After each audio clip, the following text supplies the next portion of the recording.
महाराज जी, मैं चाहकर भी गलत आचरण नहीं रोक पा रहा हूँ। गलत आचरण हो जाने पर मन बार बार जलता है। महाराज जी, मुझे बल दो, मैं गलत आचरण ना करूँ। नाम महाराज जप, जी, नाम जप। श्री राम नाम जी का जप निरंतर करना हाँ, का प्रयास करता हूँ। नहीं, ऐसा गलत कह रहे हो। निरंतर नाम जप करोगे और रोक नहीं सकते, ऐसा कैसे कहे। जवान शरीर है, 16 वर्ष की वैश्या है और भ्रष्ट करने के लिए आई है एकांत में ठाकुर हरिदास जी के पास। पर हरे कृष्ण कृष्ण कृष्ण हरे हरे, हरे राम राम राम हरे, 3 लाख नाम जप करते हैं। क्या प्रभाव हुआ? वो वैश्या हरिदासी बन गई, लेकिन हरिदास जी के हृदय में काम उत्पन्न नहीं कर पाए। भगवान नाम में अपार, हाँ, जो संत का हृदय है, ऊसर बरसई तृण नहीं जामा, संत हृदय जिम उपज न कामा। यदि नाम जप करोगे तो ये बात नहीं आएगी कि हम जीत नहीं पा रहे हैं। नाम जप करो, अच्छे से नाम जप करो, भगवान से प्रार्थना करो। मोबाइल से गंदी बातें मत देखो, गंदे बच्चों का संग मत करो, गंदा आहार मत पाओ, तब संयम में आ जाओगे। समझ पा रहे हो? दंड बैठक मारते हो कितने मिनट? सुबह 100 बार बैठा हूँ। डाल, अच्छा, 1-2 किलोमीटर दौड़ लगाओ, लगाते हो, और नाम जप करो। फिर कैसे, क्या गंदी आदत है तुम्हारी? वही महाराज जी, ब्रह्मचर्य नष्ट हो जाता है इसका। ब्रह्मचर्य अपने आप थोड़ी नष्ट होता मन है, बहुत अशांत है महाराज जी। हमारी गंदी आदतों के कारण होता है। ब्रह्मचर्य अपने आप नष्ट नहीं होता। ब्रह्मचर्य ऐसा नहीं है घी में ताप लगेगा तभी पिघलेगा, ऐसे नहीं है। उसके बाद शांत होता है, लेकिन 20-25 दिन में फिर गिर जाता है। सावधान रहो, धीरे धीरे धीरे धीरे अभ्यास में और बढ़ाते जाओ, अंतराय पड़ता जाएगा। नाम जप और बढ़ाते जाओ, गंदी बातें देखना बंद करो। गंदी बातें देखो, हम आपको सच्ची बताएं, बिजली बिना कनेक्शन के नहीं जाती है, कनेक्शन होगा तभी बिजली जाएगी। ऐसे ही मन हमारा गंदगी में तभी जाता है जब कनेक्शन होगा। कुछ देख रहे हो, कुछ सुन रहे हो, कुछ बोल रहे हो, कुछ कर रहे हो, तभी मन तुम्हारा गंदगी में जाएगा। नहीं, स्फुरणा होती है और शांत हो जाती है। तो हमारा मन जैसे भगवान से विमुख होकर जब विषय में जाता है ना, तो या तो हमारा भोजन बिगड़ गया या हमारा दृश्य बिगड़ गया। कोई हमने गंदा दृश्य देख लिया, दृश्य से भी होता है। सौभरी जी यही वृंदावन में मछली को मैथुन करते देख करके काम से पीड़ित हो गए और मानधाता की 50 पुत्रियों से ब्याह किया। अजामिल ने जंगल में वैश्या और वैश्यागामी पुरुष का संसर्ग देखा और भ्रष्ट होकर के वो वैसे ही हो गया। तो दृश्य भी बिगाड़ देता है हमारे चित्त को, संसर्ग भी बिगाड़ देता है, भोजन भी बिगाड़ देता है। तो हम दृश्य से बचें, संसर्ग से बचें और नाम जप करें। तो निश्चित है जितने साधु महात्मा है सब भगवान के बल से ही तो ब्रह्मचर्य है, भगवान के बल से ही तो अच्छे आचरणों वाले हैं। इसलिए हमें लगता है भगवान का बल आश्रय लो और चिंता मत करो। अभी तो बच्चे हो, निकल जाओगे, अच्छे से निकल जाओगे यदि सही ढंग से चलोगे तो। ठीक है। श्वेता सिंह सिन्हा जी, कानपुर से। राधे राधे महाराज जी। महाराज जी, शरीर में प्राण क्या है? इसमें निर्धारण का खेल कौन कर रहा है और कैसे? 5 प्राण हैं, उनको 10 प्राण भी कहते हैं। ये जो वायु आ जा रही है ऊपर नीचे, जैसे अपान वायु जो नीचे से निकलती गुदाद्वार से, प्राण, अपान, व्यान, समान, उदान, इन 5 प्राणों के द्वारा हमारे शरीर का संचलन हो रहा है। ये प्राण आना और प्राणवायु जाना, नीचे से प्राणवायु निकलना और प्राणों के द्वारा पूरे शरीर का संचलन होना। प्राण, अपान, व्यान, उदान, समान, ये 5 प्रकार के प्राण हैं। उनके छोटे हिस्से में 5 और हो गए तो उनको 10 कहते हैं। इन प्राणों का जो संचलन करता है वो ईश्वर होता है।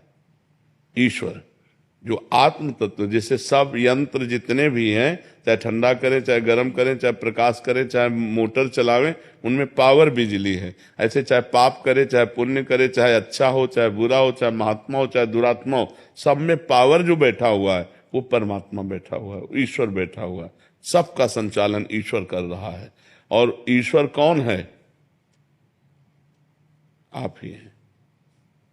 आप अपने को भूल करके शरीर मान लिए, स्त्री मान लिए, पुरुष मान लिए। जब आप इसको छोड़ोगे और वहां पहुंचोगे तो चीज वही मिलेगी। जैसे कंगन है, बाला है, नथुनी है, हार है, ये सब इकट्ठा करके अलग अलग नाम दिए गए, लेकिन है क्या? सोना। सोना ही तो है ना। उनके नाम अलग अलग हैं, कंगन, हार, नथुनी, बाला, माथे की बिंदिया, अलग अलग उनके हम नाम दे सकते हैं, पैरों में घुंघरू, अलग अलग नाम दे सकते हैं, करधनी, लेकिन है क्या? सोना। ऐसे जड़, चैतन्य, स्त्री, पुरुष, मूर्ख, विद्वान, है क्या? परमात्मा। उसको जान ले तो जानत तुम्हें हो जाए। जो उसको जान लिया तो वही चीज आप हो। अब आप ये नहीं हो और हम इसी में फंसे हैं, आप में ही फंसे हैं, इसी में तो फंसे हैं। आपका, अब जैसे पूछे आपका क्या स्वरूप है, तो आप सीधे परिचय शरीर का देंगे, अमुक जगह जन्मा हूं मैं, अमुक कुल में जन्मा हूं मैं, ऐसा हूं मैं, ऐसा हूं। जबकि आप ये नहीं है। ये आपको एक सवारी मिली है परम पद तक पहुंचने के लिए। ये गाड़ी है, आप गाड़ी नहीं है। स्थूल, सूक्ष्म, कारण, 3 शरीर हैं और आप उन शरीरों के दृष्टा हो, साक्षी हो, प्रेरक हो। इनमें क्रियाएं हो रही हैं माया के द्वारा, उनको आप अपने ऊपर मान रहे हो, इसीलिए भोक्ता बन गए। कर्ता बन गए तो भोक्ता बन गए, दृष्टा से हटे कर्ता बन गए तो फिर भोक्ता बन गए। इसीलिए बार बार जन्म, बार बार मरण होगा। पुनरपि जननम पुनरपि मरणम पुनरपि जननी जठरे शयनम। तो इसको समझो, नाम जप करो, शास्त्र स्वाध्याय करो, सत्संग सुनो, पवित्र आचरण करो। हमारी ये बात सब मान लो तो सबका मंगल हो जाएगा, सब दुख नष्ट हो जाएंगे। परमार्थ बहुत ऊंचाई है, पर इतना करो, नाम जप करो। गंदे आचरण जो जानते हो वो कदापि मत करो, गंदा भोजन मत करो, दूसरों की भलाई करो, अभी आनंद आ जाएगा। मनुष्य जीवन आनंद लेने के लिए, लेकिन हम लोगों ने गलत जगह आनंद को स्थापित किया। मन व्यभिचार में लग गया, चोरी में लग गया, हिंसा में लग गया, नरक, जेल, यही भोगना पड़ रहा है। तो हमको चाहिए कि थोड़ा मन से हमें लड़ना होगा, मन को हमें गलत रास्तों से हटाकर सत्य मार्ग में चलाना होगा। असतो मां सदगमय, तमसो मां ज्योतिर्गमय, मृत्युर्मां अमृतम गमय। मृत्यु से अमृत की यात्रा, अंधकार से जीवित की यात्रा। ये अंधकार में जीवन हमारा है, जो हम विषय भोग भोग करके अपने समय को व्यर्थ नष्ट कर रहे हैं। ये अंधकार में जीवन, भगवान का चिंतन, निरंतर भगवान का चिंतन, यही आनंद में जीवन है। प्रेरणा जी दिल्ली से। राधे राधे महाराज जी। महाराज जी, जब भी मैं भगवत स्मरण, जप या ध्यान करती हूँ तभी असंगत और बीते हुए समय की व्यर्थ बातें मन पर हावी हो जाती हैं, जो बातें अब मायने नहीं रखती। महाराज जी, इस मानसिक विक्षेपों से कैसे पार पाऊं महाराज जी? पागल आदमी रोड में खड़ा गाली दे तो हम उससे मतलब नहीं रखते। ऐसे ही समय मन पागल है, पक्का समझो। इसको ऐसे उपेक्षा करनी जैसे पागल आदमी रोड में जा रहे, पागल आदमी आपको गाली दे रहा हो, ईंट मार रहा हो, आपको बुरा थोड़ा लगे कि पर ये लगेगा यार पागल आदमी है। ऐसे ही समय मन विषय में पागल है, संसार में पागल है, माया में पागल है। जब हम भजन में बैठेंगे तो भूत की बातें, भविष्य की बातें, वर्तमान की चिंता लेकर के या व्यर्थ की बातें वो मन हमारे सामने पेश करता है। जो मन में छुपी हुई वासनाएं वो बाहर आती हैं। हमको चाहिए कि डट करके नाम जप करते रहें और उनको इस तरह उड़ाते रहें जैसे पागल आदमी की बातें। मेरा मन, मैं मन, अब ये सोच लिया तो करना ही है। देखो ना, अब ये मन हट ठाने तो मुझे करना ही पड़े। क्यों करना पड़ेगा? अब वो जलाएगा।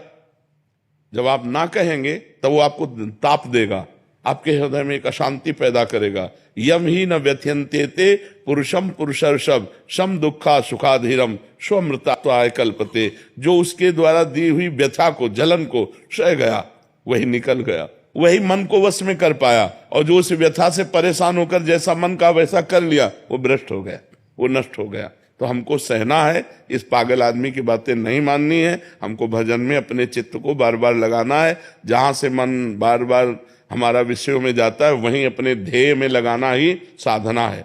और जब लग जाएगा तब तो कहने की बात नहीं हो, तो आनंद का अनुभव होगा। नितिन शर्मा जी। राधे राधे महाराज जी, दंडवत प्रणाम। महाराज जी, भक्ति की ओर बढ़ते रहने के लिए, उत्साह बनाए रखने के लिए आस्था कैसे विकसित करें जब परिस्थिति प्रतिकूल हो और निराशा से विचलित ना हो?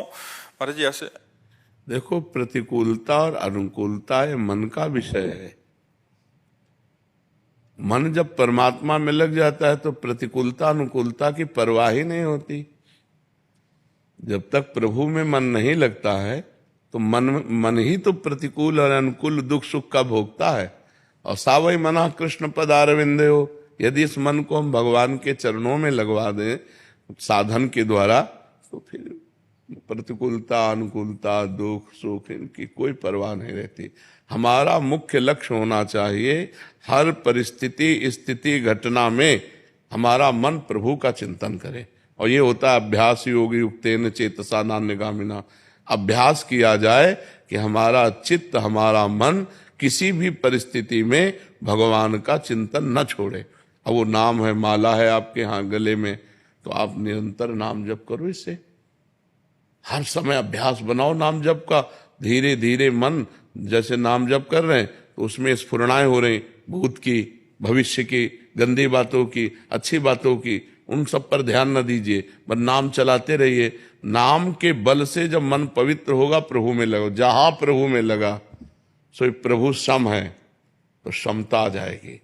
दुख सुख में, मान अपमान में, लाभ हानि में, जय पराजय में, प्रतिकूलता अनुकूलता में समता आ जाएगी। जहां समता आई परमानंद अनुभव आने लगे। खूब नाम जप करो डट करके। नाम जप से ही भक्ति का रंग चढ़ेगा। नाम जप में अगर ढिलाई रहे और निरंतर, कभी माला से, कभी काउंटर से, कभी मन से भी, कोई माला वाला नहीं लिया, ऐसे चल रहा है। और ऐसे अभ्यास क्रिया करते हुए हो सकता है, फावड़ा चलाते हुए, व्यापार करते हुए, नौकरी करते हुए, चलते फिरते हुए, हर समय नाम जप किया जा सकता है। तो नाम जप का अभ्यास करने से मन पवित्र होता, पवित्र मन भगवान में लगता, भगवान में लगा हुआ मन हर दुख सुख की परिस्थिति को समान भाव से सह सकता है। समझ पा रहे आप? पंडित विष्णुदत्त जी, गढ़मुक्तेश्वर जी महाराज जी, राधे राधे। महाराज जी, मैं ये जानना चाहता हूँ कि ऐसी मान्यता है कि गंगा स्नान करने से इस जन्म और पूर्व जन्मों के पाप नष्ट हो जाते हैं। महाराज जी, इस जिज्ञासा का निदान। हाँ, इसमें कोई संशय नहीं। स्नान तो बहुत दूर की बात है। अगर 400 कोस दूर से गंगा गंगा गंगा ऐसा बोल दे तो निष्पाप होने लगता है। गंगा गंगा यो ब्रूयात योजना नाम सतैरपि। 100 योजन का मतलब होता 400 कोस। 400 कोस दूर से अगर गंगा गंगा गंगा उच्चारण करे तो उसके पाप नष्ट होने लगते हैं। तो गंगा पापम शशि तापम दैन्यम कल्पतरुस्तथा। कल्पतरु गरीबी का नाश करता है, चंद्रमा ग्रीष्मता का नाश करके शीतलता देता है, गंगा पाप का नाश करके पुण्यमय बना देती है। ये तो पक्का बात है कि गंगा स्नान से पाप नष्ट होते हैं, पर पाप की प्रवृत्ति नहीं, इसीलिए लाभ नहीं मिल पाता। समझ पा रहे हो? गंगा स्नान से पाप नष्ट होते हैं पर पाप की प्रवृत्ति नहीं। भगवान के भजन से पाप की प्रवृत्ति का नाश हो जाता है। तो इसलिए गंगा को भी पवित्र करने के सामर्थ्य भगवान के भजन कर। तीर्थी कुर्वन्ति तीर्थानी, जो निरंतर भगवान के नाम जप में डूबे हुए, भगवान के ध्यान में डूबे हुए, वो गंगा में चरण रखते हैं तो गंगा निष्पाप हो जाती है। गंगा पाप हरण करने में परम समर्थ है, इसमें कोई संशय नहीं, पर पाप की प्रवृत्ति नहीं। पाप की प्रवृत्ति का नाश होगा अध्यात्म भजन के द्वारा। जब तक चित्त भगवान में नहीं जोड़ोगे तो गंगा नहा के आए और फिर पाप कर लिए तो लाभ क्या मिला? हाथी का स्नान, हाथी जैसे स्नान करके आया और सूंड में रज लिया, ऊपर डाल लिया, तो स्नान का मतलब क्या रहा? गंगा नहा के आए फिर पाप कर लिए, फिर गंगा नहाए फिर पाप कर लिए। तो वो बस वैसे ही है, स्नान किया और लौट गए धूल में, तो वो बस। तो पाप की प्रवृत्ति का नाश होना चाहिए, और वो नाश होता है भगवान के नाम जप करने से, भगवान की लीला कथा सुनने से, भगवान के भक्तों का संग करने से, भगवान की प्राप्ति की लालसा करने से। और जहां पाप की प्रवृत्ति नष्ट हुई तो आप जहां भी हो गंगा के समान पवित्र हो, गंगा के समान पवित्र करने वाले हो। सा तरति सा लोकान तारयति मम भक्ति युक्तो भुवनम पुनातु। लोकों को पावन करने के सामर्थ्य रखता है वो महात्मा जो निरंतर अपने चित्त को भगवान में लगाए हुए है। जी पल्लवी जी, राधे राधे। महाराज जी, महाराज जी, क्या भगवान के प्रति श्रद्धा सिर्फ पूजा, ध्यान या व्रत के जरिए ही दिखाई जा सकती है, या मन में भी ध्यान और भक्ति से भी उतना ही प्रभाव पड़ता है? पूजा और बाहरी जो क्रियाएं हैं ये भगवान की भक्ति के सदाचार हैं, लेकिन वास्तविक भक्ति है आंतरिक, जो अंदर से भगवान का चिंतन है, अंदर से भगवान के प्रति अपनापन है। मैं भगवान का, भगवान मेरे, यही वास्तविक भक्ति है। बाहरी तो दिखावा भी हो सकता है, बाहरी तो नाटक भी हो सकता है, भक्ति का वही स्वरूप परम पूजनीय वंदनीय है जिसमें यह है कि मैं भगवान का, भगवान मेरे, और रात दिन जितनी चेष्टाएं हो रही वो सब भगवान को अर्पित करे। तदर्पिता अखिलाचारिता, जितने आचरण हैं वो भगवान को अर्पित करे। तद स्मरणेन परम व्याकुलतेति, भगवान का स्मरण छूटने पर व्याकुलता ही नहीं परम व्याकुलता पैदा हो जाए, इसे भक्ति कहते हैं। भक्ति का स्वरूप है तदर्पिता अखिलाचारिता तद स्मरणेन परम व्याकुलतेति, समस्त आचरण भगवान को अर्पित करना, और वो भी भगवान के अनुकूल आचरण करना और निरंतर भगवान का स्मरण करना अंदर ही अंदर, ये सच्ची भक्ति का स्वरूप है। नवल किशोर सिंगला जी। महाराज जी, श्री हरिवंश। महाराज जी, मैं डॉक्टर हूँ, कभी कभी पेशेंट हमको गलत बोलता है रूडली, तो मन में उसको उतना अच्छे से देखने का भाव नहीं आता, कैसे? नहीं, अगर पागल खाने के डॉक्टर होते तो तुम्हें थप्पड़ भी खाने की हिम्मत रखनी पड़ती। चूक जाए तो थप्पड़ भी मार देगा, क्योंकि पागल है। तो हर मरीज अपने रोग से ग्रसित है, वो दुखित है, वो दुख निवारण करवाना चाहता है। अगर वो जरा सा भी हमको कटु बोलता है तो हमको अपने बच्चे की तरह ट्रीटमेंट करना है। जैसे हमारा छोटा बच्चा नाराज होकर हमारी दाढ़ी नोच ले, हमारे थप्पड़ मार दे, हमारे गाली दे दे, उस समय ऐसा नहीं कि इसने गाली दिया या इसने आदर किया।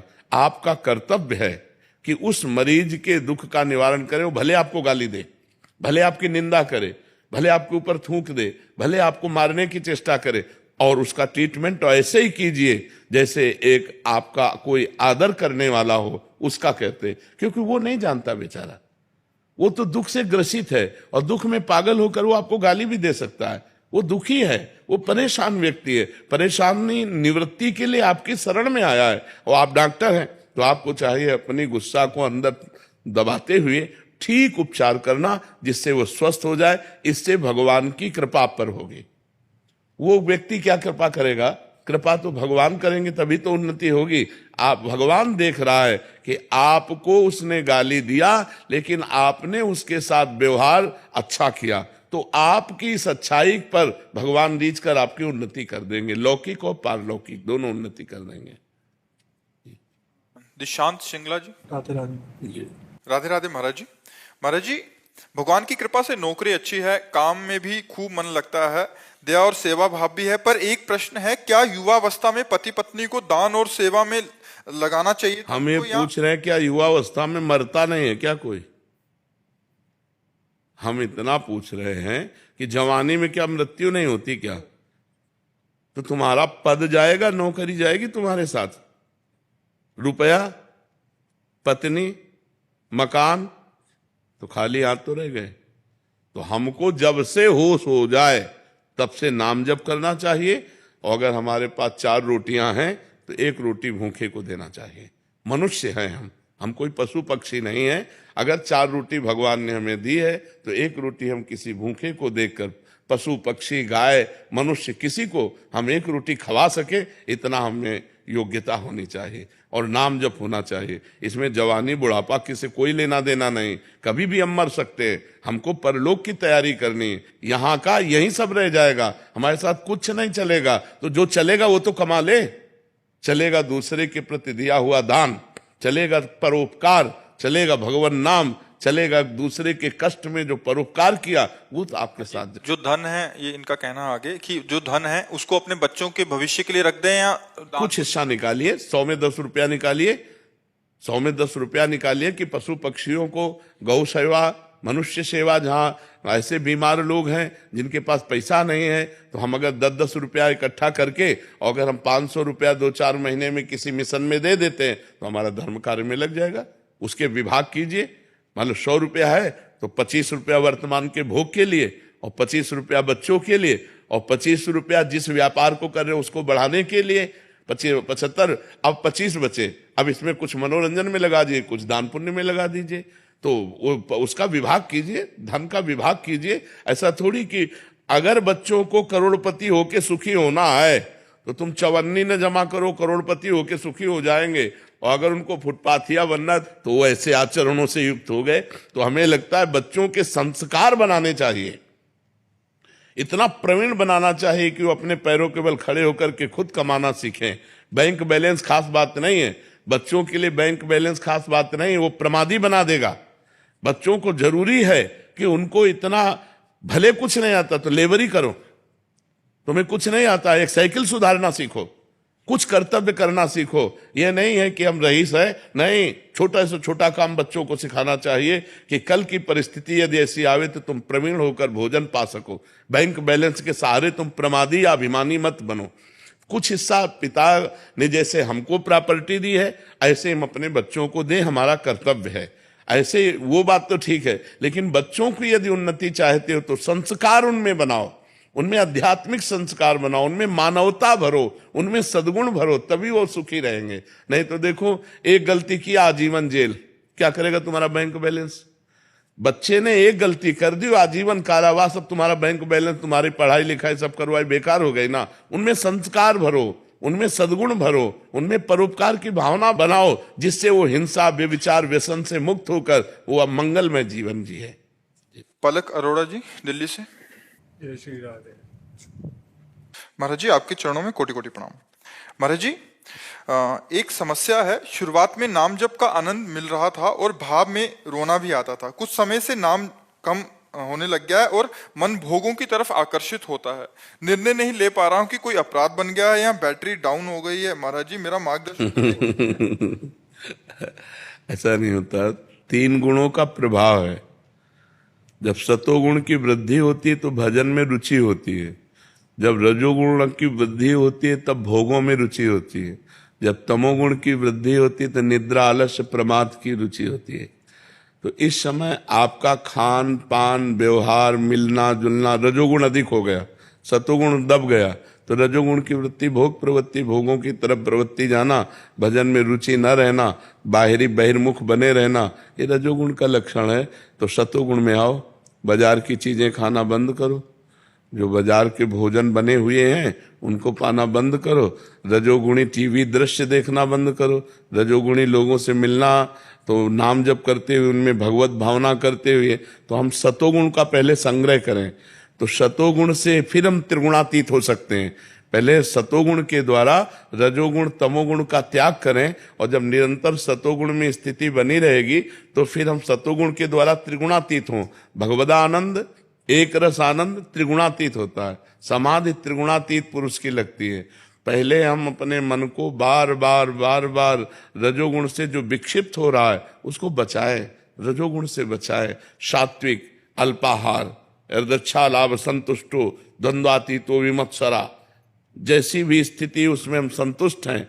मान अपमान में, लाभ हानि में, दुख सुख में समान भाव है। विमत्सरा, किसी से ईर्ष्या नहीं है, और निरंतर नाम जब चल रहा है, खान पान बड़ा पवित्र है, तब कहीं हमारा भजन परिपक्व होता है। अब जब मन आया भोग भोग लिए, जब मन आया जो खा लिया, जो मन आया देख लिया, जो मन आया सुन लिया, जो मन आया जैसे आचरण कर लिए, तो फिर इससे भजन तो नहीं होने वाला, भजन तो परिपक्व नहीं होने वाला। भजन तो बहुत पवित्र वस्तु है, उसमें जब लक्ष्य बनेगा भगवत प्राप्ति और अतिशय रगड़ करे जो कोई, तो अनल प्रगट चंदन ते होए। चंदन में आग पैदा हो जाए यदि अतिशय रगड़ कर दी जाए, तो अतिशय प्रयत्नशील हो करके, हठी बन करके, नाम जब मन में नहीं चल रहा तो उपांशु चला रहे हैं, उपांशु नहीं चल रहा तो वाचिक कर रहे हैं, राधा राधा राधा राधा राधा राधा राधा, अपने आप सतोगुण आ जाएगा। पर खान पान, अब जैसे पिज्जा, बर्गर, नूडल, ये वो बाजार की चीजें खाओ और सोचो भजन करें, तो नहीं होने वाला। ये अपवित्र बनाने वाले, अपवित्र पद्धति से बनी हुई वस्तुएं खाने वाले, ये कभी भजन नहीं कर सकते, ये केवल भजन का नाटक कर सकते हैं। भजन होता है पवित्र विचार के द्वारा, पवित्र धन से लिए हुए अन्न को भगवान को पवा करके फिर पाओ, तब भजन होगा। पवित्र आचरण, शरीर पवित्र हमारे, भोजन पवित्र हमारा, तब परम पवित्र भगवान का नाम हमारी जिह्वा पर नृत्य करेगा। कृष्ण कृष्ण कृष्ण, राधा राधा राधा, राम राम राम, हरि हरि, जो नाम प्रिय हो या जो गुरुदेव ने दिया हो। समझ पा रहे हो? चूक है उसको सुधारो। अपराध से भी भजन रुक जाता है, जैसे किसी वैष्णव के प्रति दोष दृष्टि कर ले तो अपराध बन जाएगा, फिर भजन रुक जाएगा। सतोगुण होते हुए भी भजन रुक जाएगा। अगर किसी वैष्णव के प्रति ऐसा हो तो तुरंत वहीं प्रणाम कर लो, हे मन तू क्या सोच रहा है, सब में भगवान है। फिर ये तो भगवान के भक्त हैं।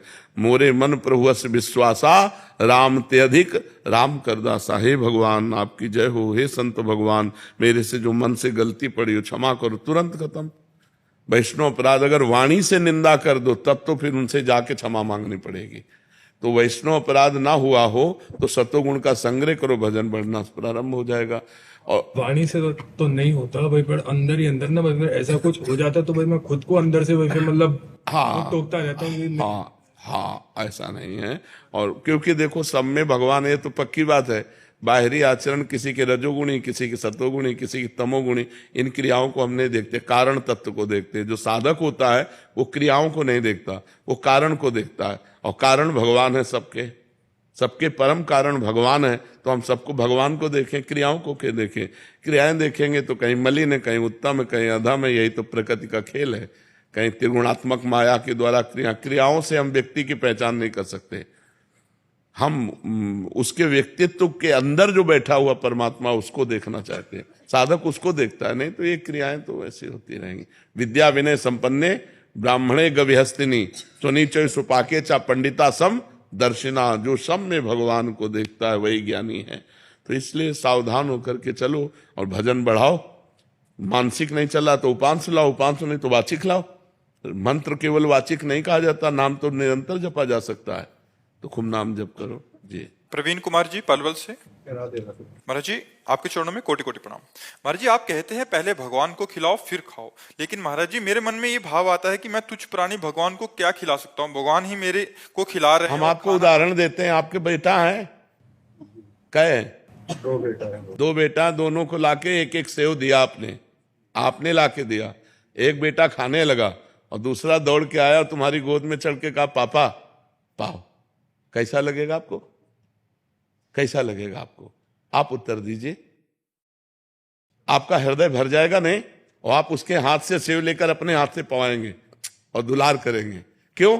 क्योंकि आपके द्वारा दी हुई वस्तु जब आपको समर्पित किया तो आपका हृदय भराया। वही हम सिखा रहे हैं। तो दियम वस्तु गोविंदम तो व्यमेव। इसमें उस बालक को जिसने स्वयं खाने लगा वो भी तुम्हारा बेटा है, तुम्ही ने लाके दिया है, लेकिन तुम्हारी उतनी कृपा नहीं होगी जितनी कृपा इस बालक पर होगी।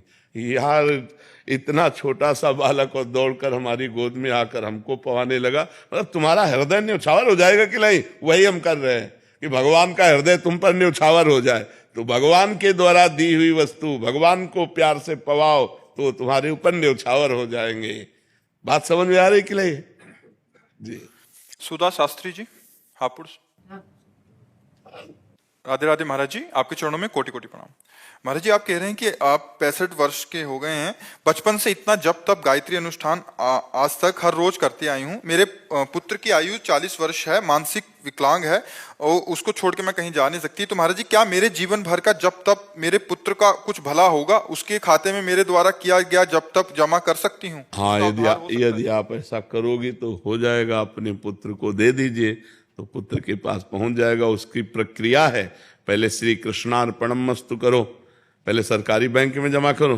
श्री कृष्णार्पणमस्तु करके हे भगवान हमारे पुत्र को ये जप, ये जो भी हमारा साधन है तो उसको प्राप्त हो जाएगा। ऐसा राधा वल्लभ श्री हरिवंश महाराज जी। महाराज जी आपके चरणों में कोटि कोटि प्रणाम।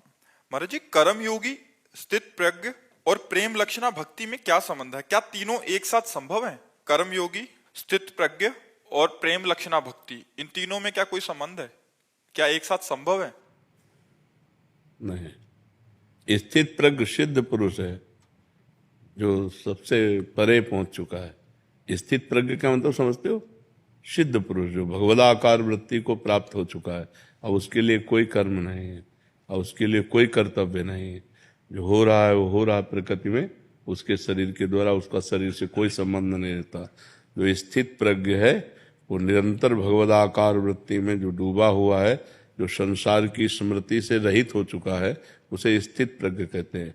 कर्मयोगी को कहते हैं जो शास्त्र के अनुसार निष्काम भाव से जगत प्रीत्यर्थ या भगवत प्रीत्यर्थ कर्म करता है। प्रेम लक्षणा जो नवधा को भी पार करके प्रेम को भगवान को प्राप्त हो गया। तीनों का अलग अलग मार्ग एक कैसे हो सकते है? समझ पाए कि नहीं पाए? हाँ, कर्मयोगी अलग बात है, और उसी की परिपक्व अवस्था जो सिद्ध पुरुष हो चुका है उसे स्थित प्रज्ञ कहते हैं, और जो भक्ति का सिद्ध पुरुष है उसे प्रेमी कहते हैं, जो भगवान में प्रेम को प्राप्त हो गया है। जो योग से सिद्ध स्थित प्रज्ञ है, जो कर्म योग है वो शास्त्र सिद्धांत के अनुसार किया हुआ जगत प्रीत्यर्थ साधन को कर्म योग कहते हैं। वो अभी सिद्ध थोड़ी हुआ, सिद्ध पुरुष को स्थित प्रज्ञ कहते हैं। और भक्ति के नवधा को भी जो पार कर गया है वो प्रेम लक्षणा भक्ति को प्राप्त होता है। पाई रस भक्ति गूढ़ जुग जुग जग दुर्लभ भव इंद्रादि विधिम, जो ब्रह्मा और देवराज इंद्र को भी दुर्लभ है, दुर्लभ भव इंद्रादि विधि, आगम और निगम पुराण अगोचर सहज माधुरी रूप निधिम, अनभय आनंद कंद निज संपत्ति गुप्त श्रुति प्रगट करणम, जय जगुद्योत व्यास कुल दीपक, जय श्री हरिवंश चरण शरणम।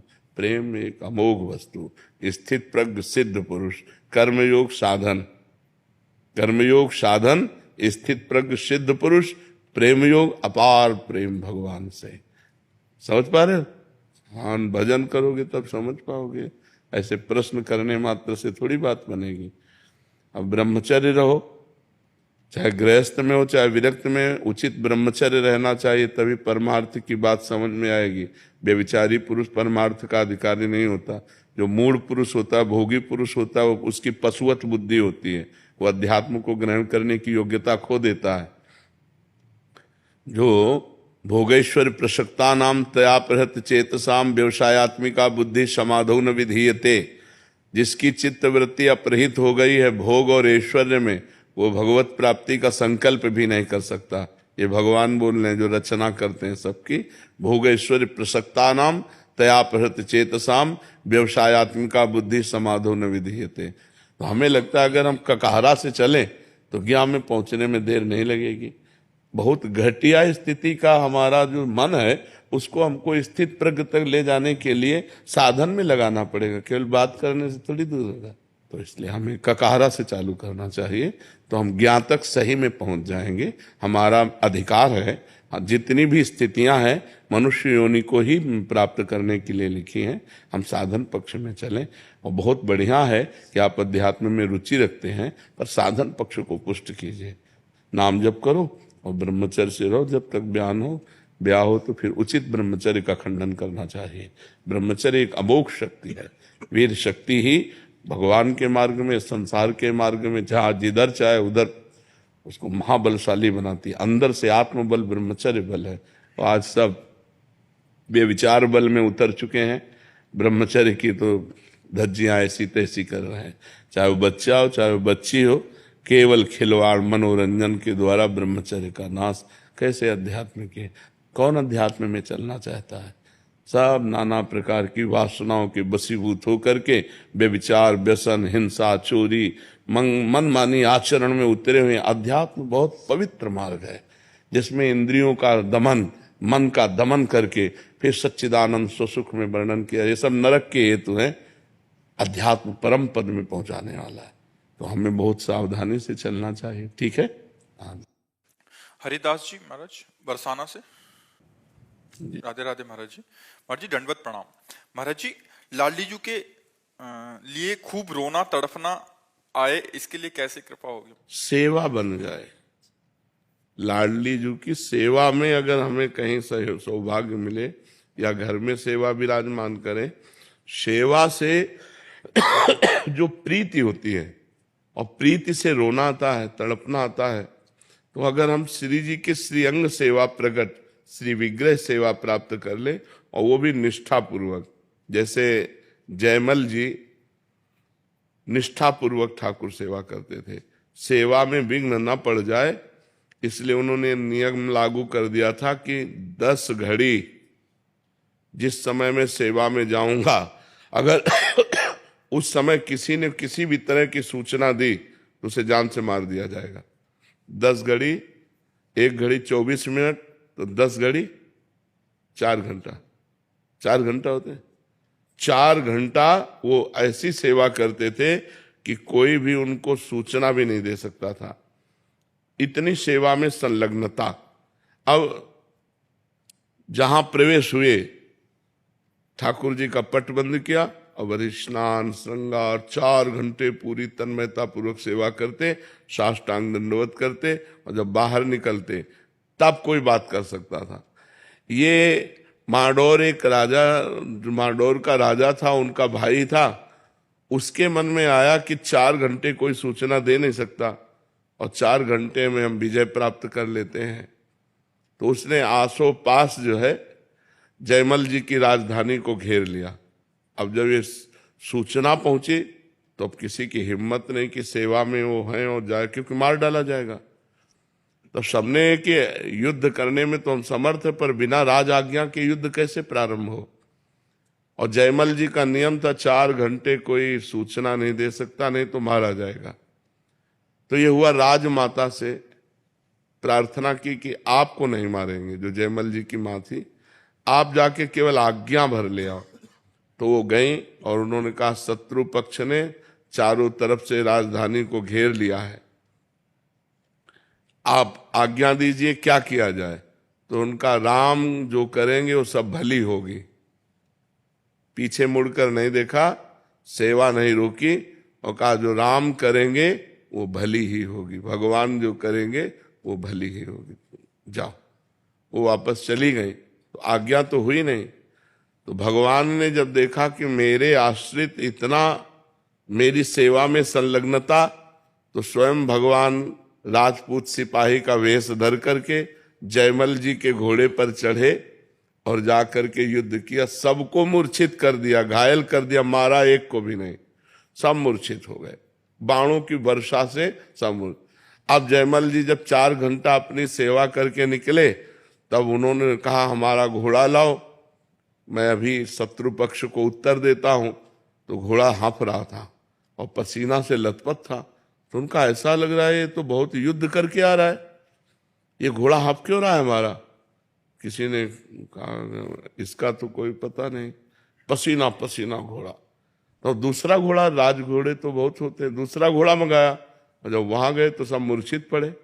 तो जो शत्रु पक्ष का राजा था उसको चेतना दिलाई, जो ही चेतना दिलाई, सो जयमल जी के हाथ जोड़ के कहा मुझे एक बार उस सैनिक के दर्शन करा दो, जो आपका एक सिपाही आया इतना बलवान कि सबको मूर्छित कर गया, मारा किसी को नहीं, और हमको तो बाणों से भी घायल किया और अपने नेत्रों से भी घायल किया। एक बार हमको अपने सिपाही के, श्याम सिपाही के दर्शन करा दो, वो जो श्याम रंग का था। तो जयमल जी ने कहा श्याम रंग का सिपाही। तो उनकी समझ में आया हो तो मेरे भगवान थे जिनकी मैं सेवा में था। लौट के आए, घोड़े की परिक्रमा की, आरती उतारी कि भैया मेरे को तो आज तक दर्शन नहीं हुए, लेकिन तेरे को दर्शन भी हो गए और तेरे को स्पर्श भी प्राप्त हो गया। बार बार घोड़े का आलिंगन किया, घोड़े की आरती उतारी, घोड़े की दंडवत की।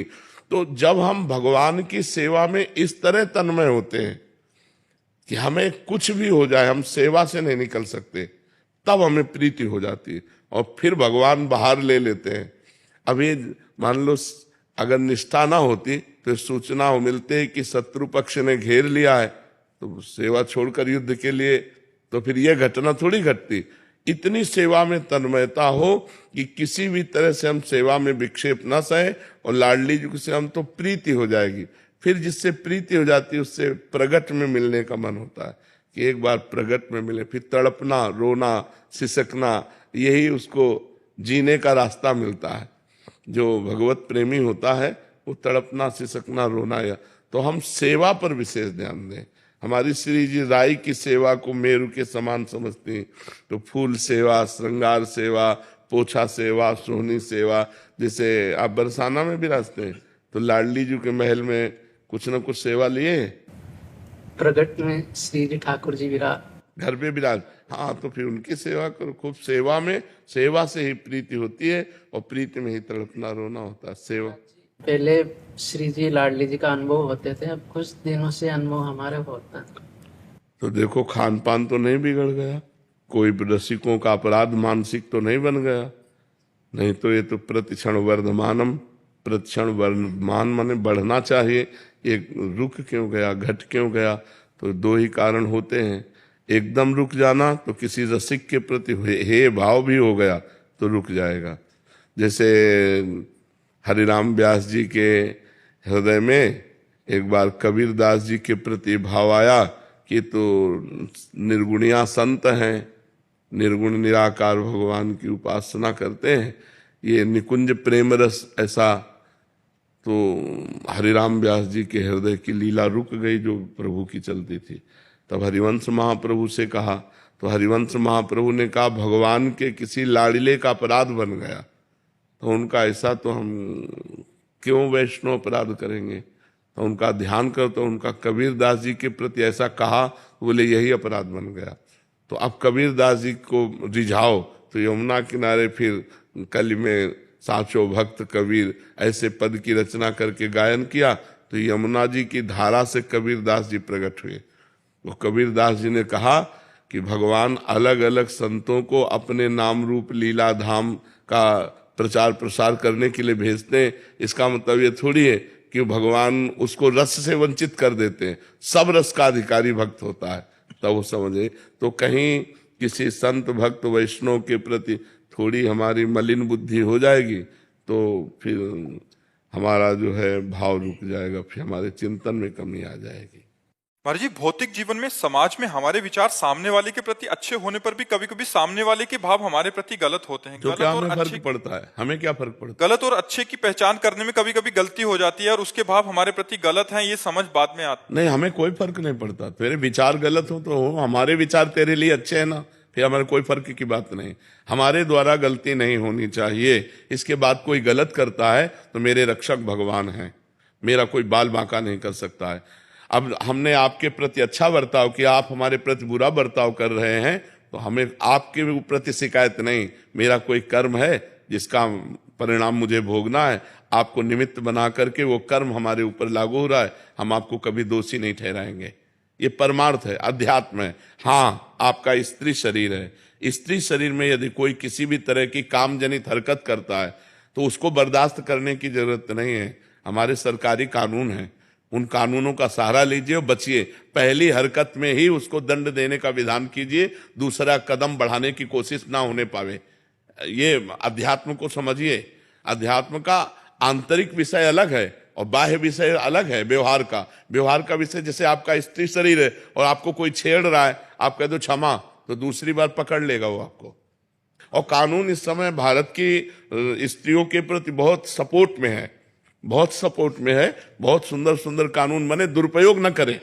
लेकिन अपने प्रति अगर कोई ऐसा अक्षम्य अपराध करने की सोचे तो उसको रास्ता ना दे, क्योंकि आजकल राक्षसी बुद्धि बढ़ रही है, बच्चियों के प्रति बड़ा क्रूर स्वभाव बन रहा है। हाँ, तो हमारा बिल्कुल पहले कदम में ही, पहली दृष्टि में ही आप तुरंत कानून का सहारा लो और उनको दंड दिलवाओ।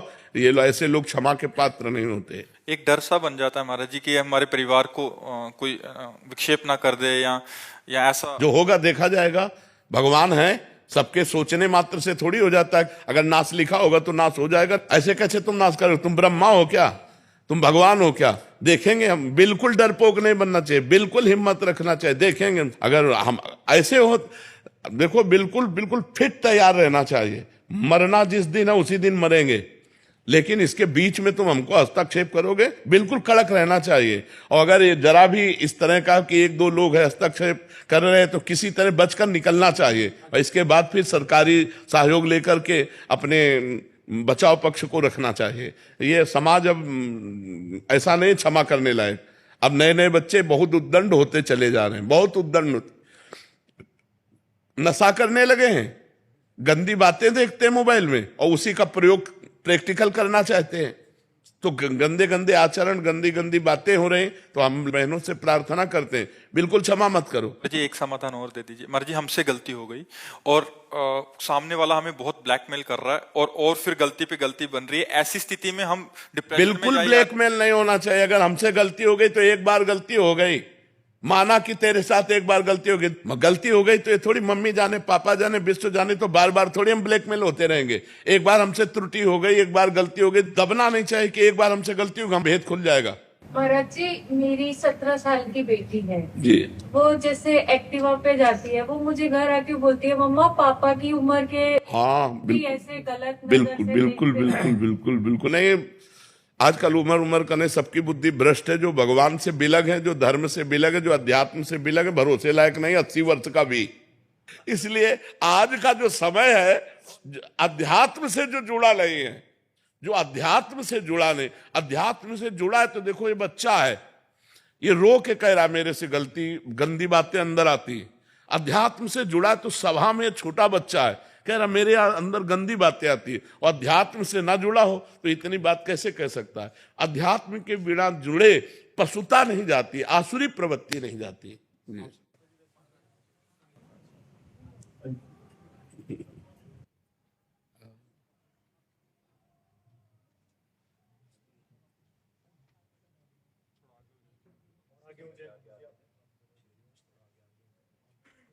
आप ठीक है महाराज जी? हाँ, श्री जी की कृपा है, उन्हीं की कृपा से चल रहे हैं।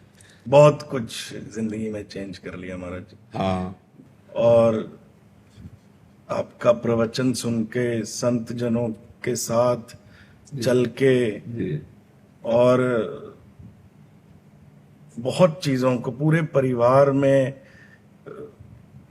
बहुत चेंज आया हमारे। हाँ, सत्संग से प्रभाव पड़ता है।